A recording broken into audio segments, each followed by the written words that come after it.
So you want to play a barbarian, but you don't want to fall into the stereotype of the big, dumb brute with an axe?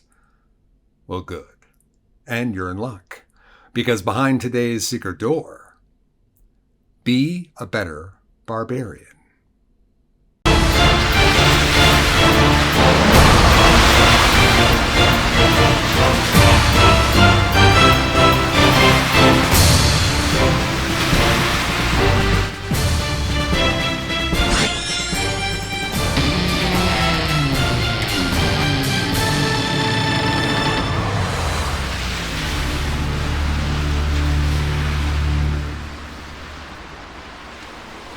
So behind today's secret door, be a better barbarian. This is Secret Door, a channel devoted to in-depth discussions about Dungeons and Dragons, and my name is Matt Morich. All right, this is intended to be a roleplay guide for barbarians, so I'm not going to cover any mechanical issues, even though I'm going to kind of touch on the role-playing aspects of the mechanical issue. We're not going to go into the actual mechanics at all. So if that's what you're looking for, sorry. This is just about role-playing. One of the big problems I find with playing a barbarian is that it's a class, especially in 5th edition, that tends to get shunted off to beginning players. These may be players that aren't just new to D&D, they may be new to role-playing games altogether.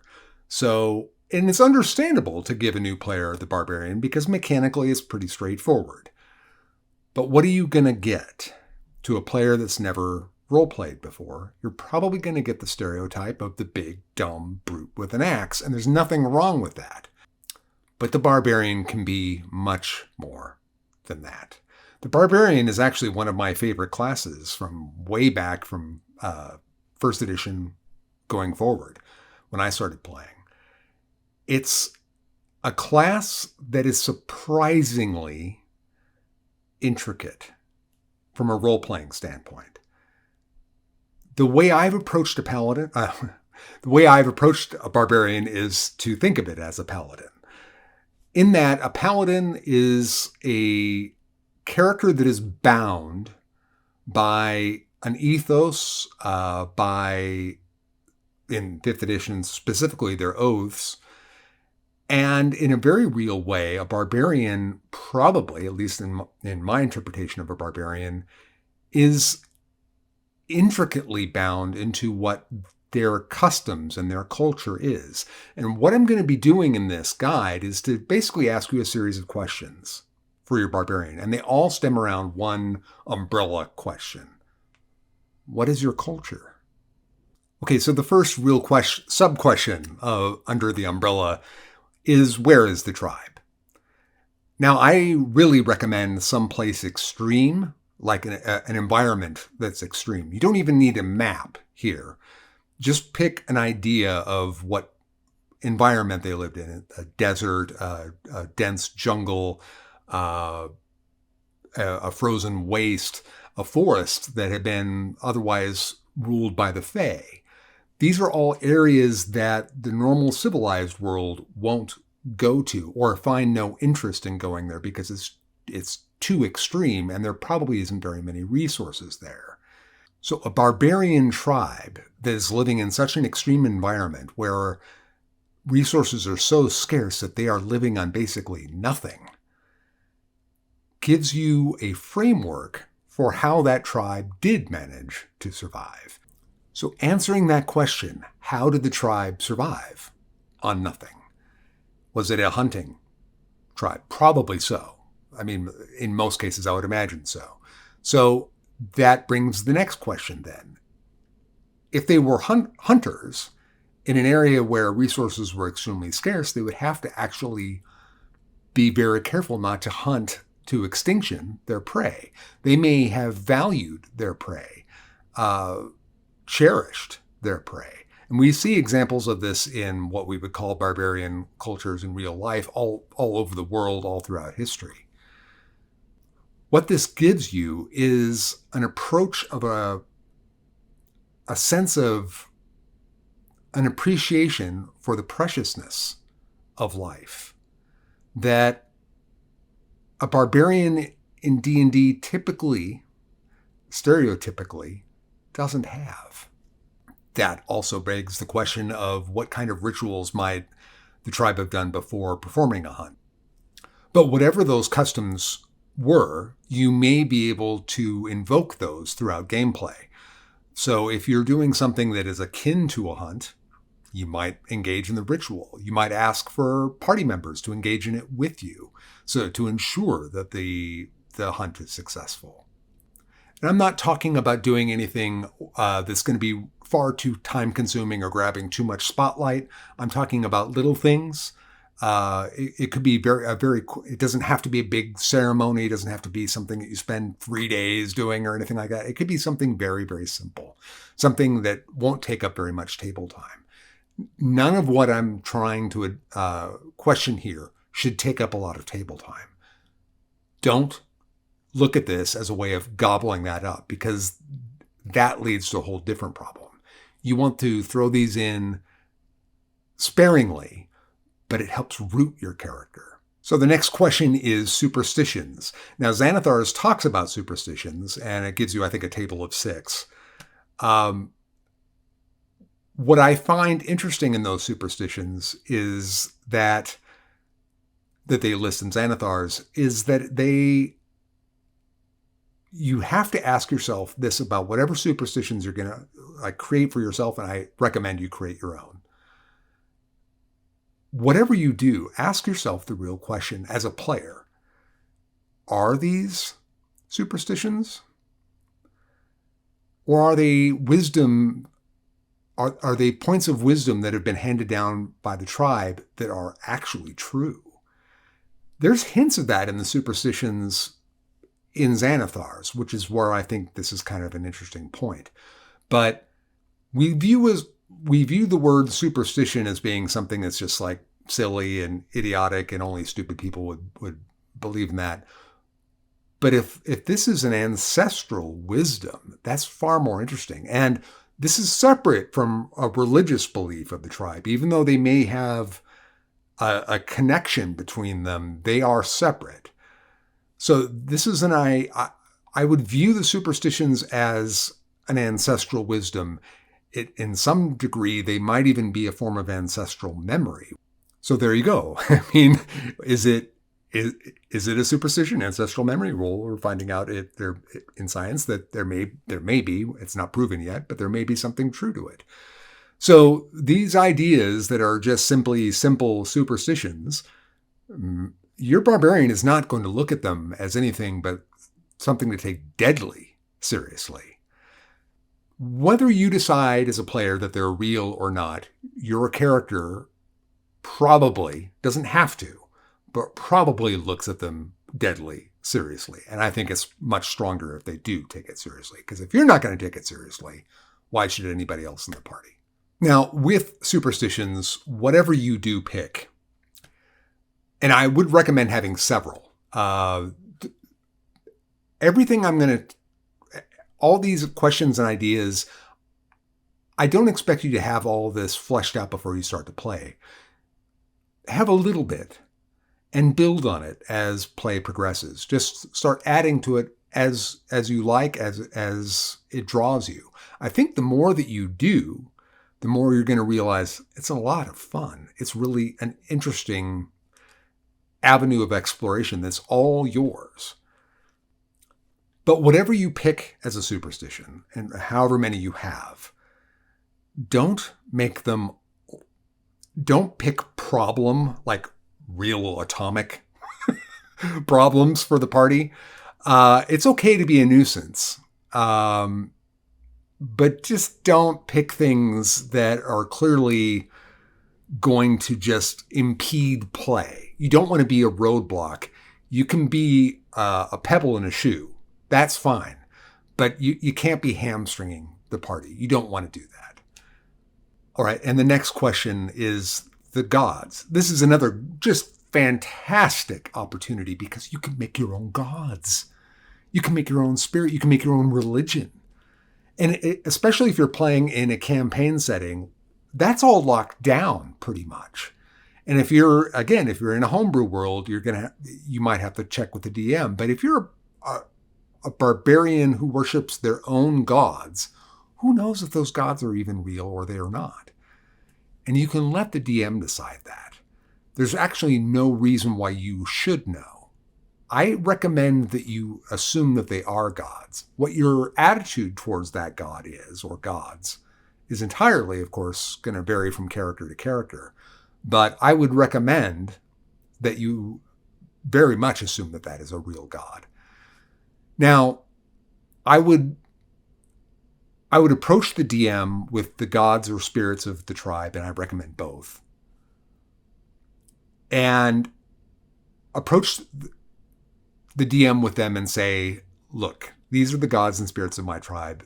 This one does this and this and this. Don't give him too much to worry about. But the big points. Just so you know, this is who they are. Maybe you give them a little write-up so they have a note to remember by. But let the DM decide if they're real or not. I don't want to know. Tell the DM, I don't want to know. And let the DM decide. Maybe the gods will show up. Maybe the spirits will show up in some form or another. Or maybe they'll even just give you hints throughout the campaign that the god or the spirit showed you favor in some very subtle way. And your player could run with that. Okay. So this next one, I don't want to get too involved with. Let me just posit the question. What are the mating customs of the tribe? And I ask this because it's an interesting point that if you are a barbarian character from an extreme environment where resources are very scarce, it would stand to reason that mating would be taken very seriously and not at all casually. And I mean this both in the permanent sense of mating and the more casual sense of mating. That the chance of creating offspring in an extreme environment where resources are scarce would be a daunting responsibility. Imagine what it's like in real life, but imagine it in that life. So a character might approach mating far more seriously and with much a different viewpoint than what we would ascribe to the regular D&D barbarian as a lustful, crazed idiot that will do anything to anyone at any time. I don't find that to be a terribly interesting way to play Barbarian. I certainly understand why people would want to do that with a character, but I don't find that, me personally, terribly interesting. Now, I'm not suggesting that the character has to be a prude or that it be a Puritan, kind of mindset. I'm not saying that at all. I'm just saying that it's very likely, not necessarily so, but very likely that the approach towards mating would have a very different sense of it than someone in a civilized part of the D&D world would. Certainly more than we have in contemporary 21st century. But there could be all kinds of things tied into mating. There could be superstitions, rituals, customs, all these things that you can create as well. And this just gives you a chance to just be creating that fabric of the character as things come up. So if you have the baseline idea of what your tribe is, what your culture was, that your character is being sort of an avatar of, then you'll find that it's a little bit easier to make this stuff up. Sorry, on the fly. If you've done enough of the basic work, and I'm not talking about extended homework here, but just like if you have the basic ideas will come to you at the spur of the moment that, you can just write into the canon of your tribe. Okay, so I just have a few more questions to posit to you. This next one is the one that touches on one of the mechanical aspects of the barbarian, and that is rage. What is your rage? And I ask this because the idea of rage seems incredibly obvious, and it can be incredibly obvious, and if that's the way you want to play it, that's fine. But you can approach your rage other than just with the obvious, you're enraged, and spin it a different way, skin it a different way. So that, for example, it could be, there were stories of various different, I hate using the term barbarian culture when I'm talking about real cultures that existed, because that's kind of insulting, but that's how we would view them, or how civilized the world did. Of people going into almost a trance-like state before battle. And they would get into this, sometimes they would be working themselves into a frenzy, but not necessarily always so. Sometimes it was a state of real, just almost meditation. And in that sense, you could be looking at it as a sense of trying to achieve the zone, if you know what I'm referring to. When an athlete gets into the zone, it's a flow state where the future and the past go away and you are in the now. And when you're in that place, all things are possible to you. And it would make sense that you couldn't concentrate on a spell if you had multiclass or something like that, because rage forbids it. But in a flow state, you don't concentrate on anything else other than the now. You couldn't do any of those other things that rage prohibits because of that flow state. And you could achieve that flow state perhaps and you have to be able to do this at will, but rage is the same way, like being enraged. But what if it were keyed off in... What I'm trying to say is, imagine that your character's customs, the customs of your tribe, the warriors of the tribe are ritualized into this kind of a way of thinking, so that if they utter a key phrase, like it has almost a post-hypnotic effect, that it snaps them into this state.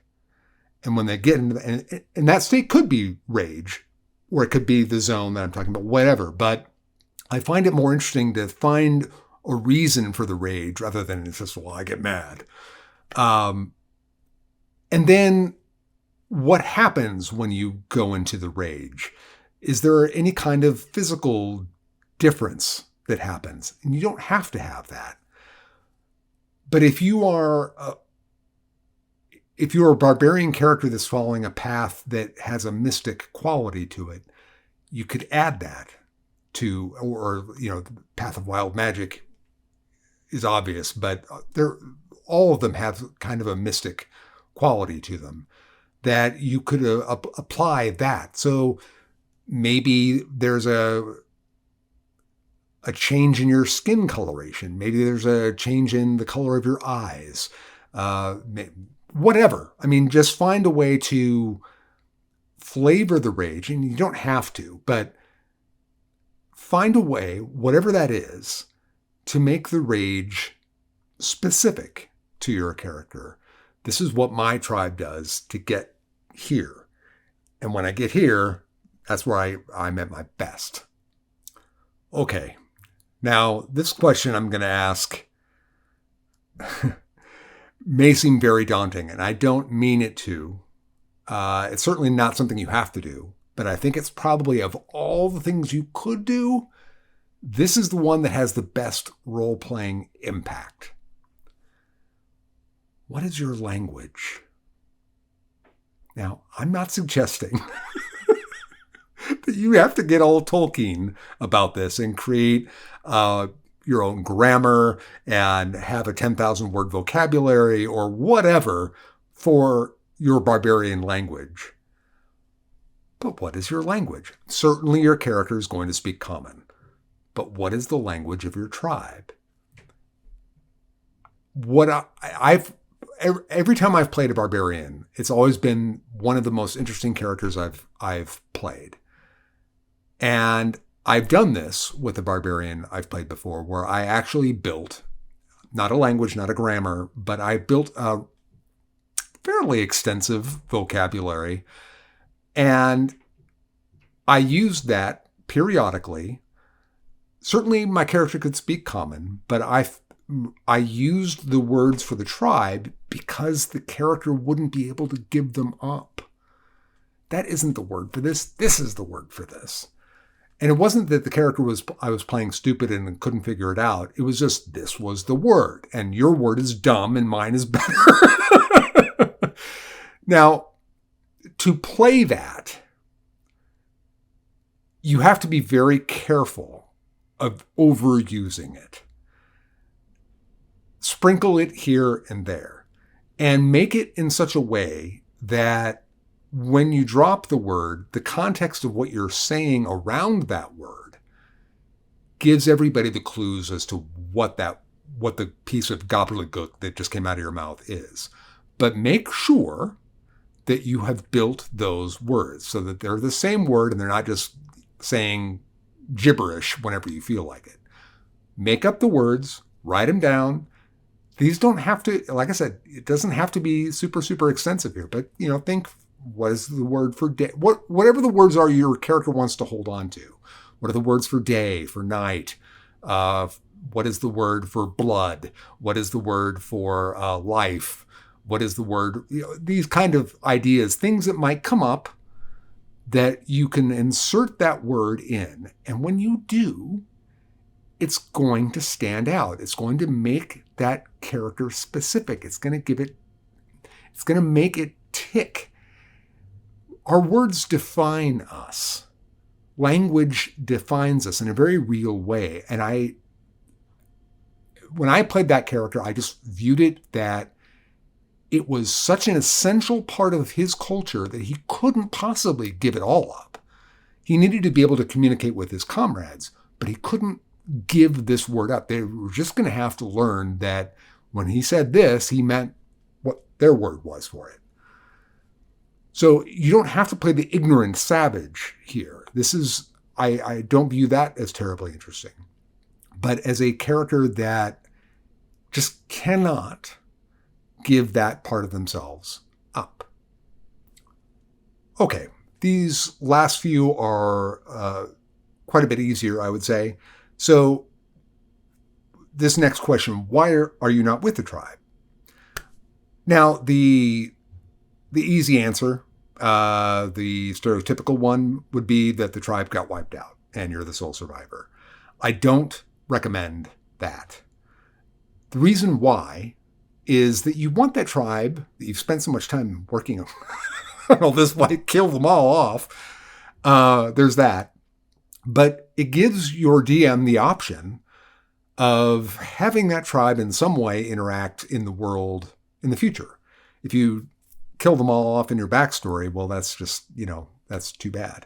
If that's what you really want to do, well, then by all means, it's your character to do it that way. But I think it's both more interesting to find a different reason and to give the DM the opportunity for that future interaction. The DM can do with it what they want.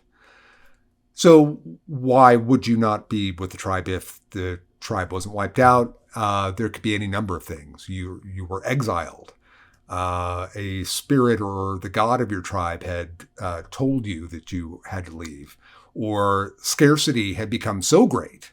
I particularly like this idea.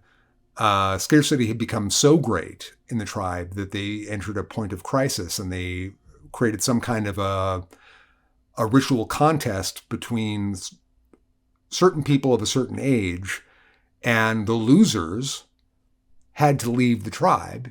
And of course, you always have that you wanted to see what else the world had. You could have been someone that was captured in a combat or kidnapped or taken away as a younger character and were raised somewhere else. So you're a little bit maybe have a more integration into the civilized culture of D&D. Any of these ideas, but come up with the reason why you're still not with the tribe. Okay, we have two more questions. They're both pretty simple. So the first is, are there combat customs?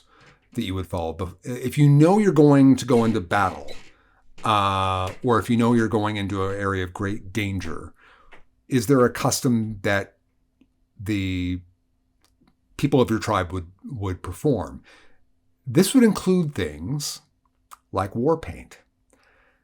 War paint's a fantastically cool thing to be able to do, especially for barbarian characters, because, I mean, you see it all throughout history in our world, but typically a D&D barbarian doesn't wear armor.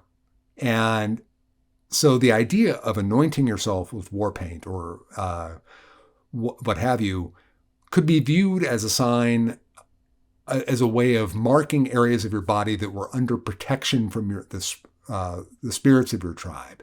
It could also be to invoke fear in the opponent. But that idea of anointing yourself for protection, that is your belief that by doing this that you will see yourself through that combat, is interesting, and it's visual. And you don't have to do it, but it's something that you wouldn't have any problems if battle just happened and you didn't have it on. But if you know you're going to go into it, you should do it. It's a really great opportunity to have something that's visually striking, and maybe it's a definite pattern that you always replicate, or maybe it changes based on the custom of what kind of battle you expect to be fighting. And finally, and I really like this idea, what is your tribe's history? This is very akin to your opportunity to create your own gods and your own spirits of your tribe. But to me, it has a little bit more resonance. What is your tribe's history? And by that, I specifically mean, what were the heroes of your tribe? Because your tribe will certainly have heroes that are venerated and revered. Your tribe could be very, very old. It could be ancient. And so there are generations of heroes that have come out, or maybe they all came out in a certain era. There was a time of great strife, and so it bred all these great heroes.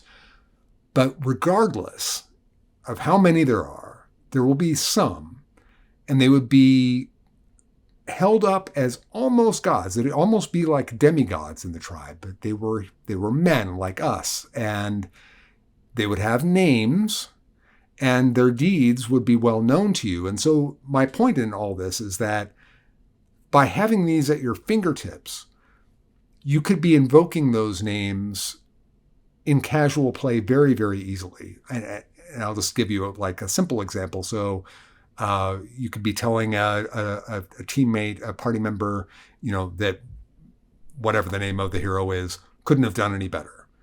Something as simple as that gives your character that texture. It gives you that grit, that feel of reality that gives the character life. All of these things that I'm asking you for is all there. Use them, whatever ones you want. But I'm asking the questions because they can give your character life. And if you feel that the character is alive, everyone else is going to feel it too. The party's going to feel it too. Your friends are going to feel it. Your DM's going to feel it. And of course, you're feeling it. And everyone's going to have a better time for it. And you're going to have a great time. Well, that's all I've got. If you enjoyed the video, please like, please share, please subscribe. If you're stuck and you don't know where to go, you can always search for a secret door. Until next time, I cast bless on all of you.